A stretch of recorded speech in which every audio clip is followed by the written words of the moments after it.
নমস্কার বন্ধুরা, পিউস রেসিপি চ্যানেলে স্বাগত জানিয়ে আজকে আমি একটা হেলদি রেসিপি তোমাদেরকে শেয়ার করব। সেটা হচ্ছে ভেন্ডির রায়তা।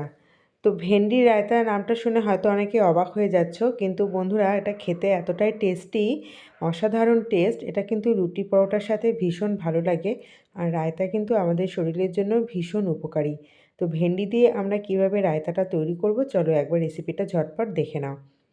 ভেন্ডির রায়তা বানাবার জন্য এখানে ভেন্ডিগুলোকে আমি দেখো পরিষ্কার মতো কেটে নিয়েছি এবং আগে কিন্তু জলে আমি ধুয়ে নিয়েছি।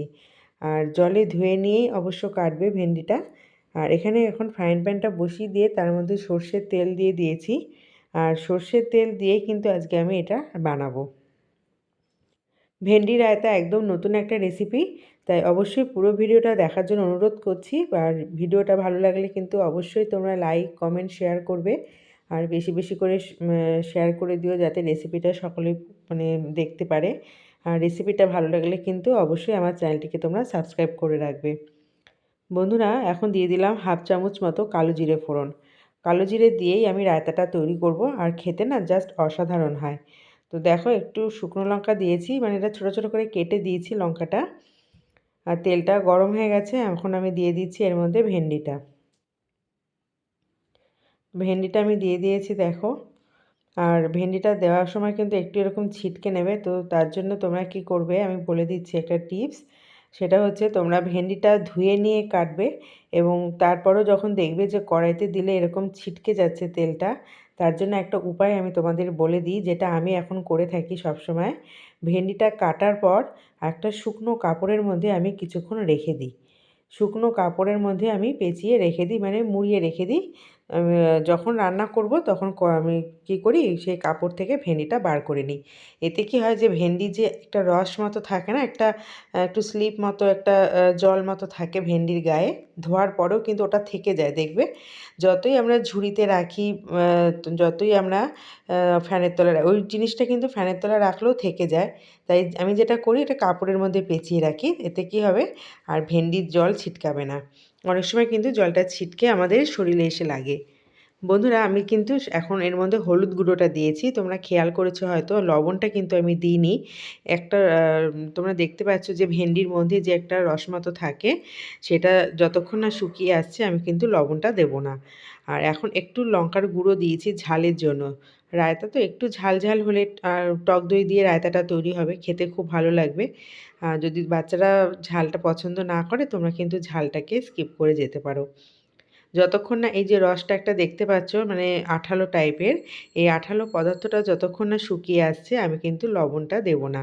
কারণ লবণটা দেওয়া মাত্রই ভেন্ডি থেকে আবার জল ছাড়তে শুরু করবে, তখন কিন্তু শুকাতে অনেকটা সময় লাগবে। তো দেখো বন্ধুরা, ভেন্ডিটা আমার অনেকটা ভাজা হয়ে গেছে, এবং যে জলটা তোমরা এতক্ষণ দেখছিলে সেটা কিন্তু আর নেই। তাই আমি এখন লবণটা দিয়ে দিলাম, আর লবণটা কিন্তু একদম পরিমাপ অনুসারে আমি দিয়েছি। ভেন্ডিটা কিন্তু আমি ভেজে নিয়েছি, তবে এর থেকে বেশি আমি ডিপ ভাজবো না। এরকম হালকা আঁচের মধ্যে এটা নাড়াচাড়া করতে থাকবো আর একটু, যতক্ষণ না আমার পুরোপুরি আর কি ভেন্ডিটা তৈরি হয়ে যাচ্ছে। মানে নর্মালি আমরা যেমন ভেন্ডিটা ভাজা করি, ঠিক তেমনই ভেন্ডিটা ভাজতে হবে। আর ভেন্ডি ভাজার সময় কিন্তু বন্ধুরা কখনোই লবণটা আগে দিয়ে ফেলবে না। এই ভুলটা আমরা অনেকেই করে থাকি। তার জন্য ভেন্ডি থেকে একটা আলাদা জল বেরিয়ে আসে, এবং ভেন্ডিটা আমার ভাজতে কিন্তু অনেকটা সময় লেগে যায়। তাই ভুলটা একদমই করবে না, ভেন্ডি ভাজার সময় লবণটা একদম পরে দেবে। আচ্ছা, যে সকল বন্ধুরা ফেসবুক থেকে রেসিপিটা দেখছো, অবশ্যই রেসিপিটা ভালো লাগলে লাইক কমেন্ট শেয়ার করো। ফেসবুক পেজটিকেও আমার ফলো করে রেখো এরকম দুর্দান্ত রেসিপি পাওয়ার জন্য। রায়তা বানাবার জন্য এখানে আমি 200 গ্রাম টক দই নিয়েছি, আর দিয়ে দিলাম স্বাদ মতো বিট লবণ।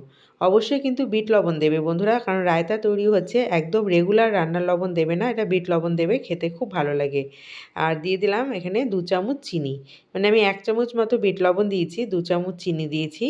আর এটা তো টক দই, তাই ব্যালেন্সটা ঠিকঠাক করার জন্য তোমরা টেস্ট অনুসারে চিনিটা এখানে কম বেশি করে নিতে পারো। এখন দেখো আর কিছুই করব না, এখানে আমি এখন ভেজে রাখা ভেন্ডিটা দিয়ে দেবো। কত সহজে ভেন্ডির রায়তাটা তৈরি হয়ে যায়, এবং এটা খেতে কিন্তু ভীষণ ভালো লাগে। আর এটা খুব স্বাস্থ্যকর একটা খাবার, এই গরমে খেতে কিন্তু খুব ভালো লাগে। তাই এই রায়তাটা দিয়ে তোমরা পরোটা রুটি খেতে খুব ভালো লাগবে, তোমরা একবার বানিয়ে দেখো। আর এটা ডিনারের জন্য খুব পারফেক্ট, চটজলদি হয়েও যায় এবং যে সমস্ত আমরা বোন দিদিরা অফিস থেকে বাড়িতে আসি, শরীরে ভালো লাগে না, এই রেসিপিটা তোমরা বানিয়ে নিতে পারবে। চটজলদি হয়ে যায় ডিনারের জন্য এবং খেতে না জাস্ট অসাধারণ। আশা করছি রেসিপিটা তোমাদের ভীষণ ভালো লেগেছে আর অবশ্যই তোমরা বাড়িতে ট্রাই করে দেখবে ভেন্ডি রায়তা। আজকের মতো তাহলে রেসিপিটা আমি এখানেই শেষ করছি বন্ধুরা। আবার একটা নতুন রেসিপি নিয়ে তোমাদের কাছে হাজির হয়ে যাব।